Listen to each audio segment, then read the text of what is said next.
নারীরা যখন উপরে উঠে যায় না, পুরুষ এটা দেখতে পারে না, একটা প্রতিহিংসার একটা বিষয় চলে আসে।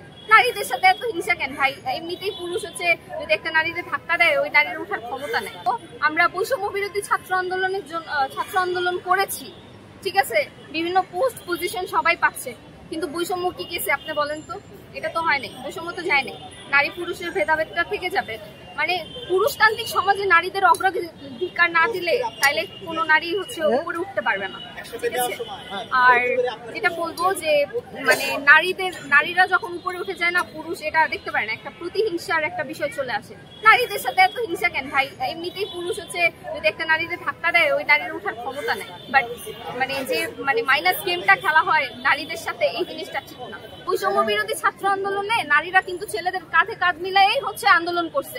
গুলি কিন্তু নারীরাও খাইছে, মারা গেছে কিন্তু নারীরাও, কিন্তু হাইলাইটেড হয়েছে ছেলেরা মারা গেছে, এই জায়গায় এতজন আহত হয়েছে, মেয়েরা আহত হয়েছে, এটা এক জায়গায় প্রকাশ পাইছে। মেয়েরা হয়তো প্রকাশ করতে পারে না, বিকজ লোকলজ্জার একটা ভয় আছে, ফ্যামিলির একটা প্রেশার আছে।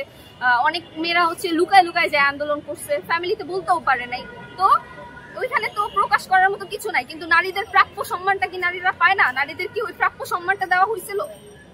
আপনাদের যে অবদান ছিল বা আপনারা যেভাবে আন্দোলন করেছেন, সেই তুলনায় আপনারা কতটা মূল্যায়িত হয়েছে? 0%।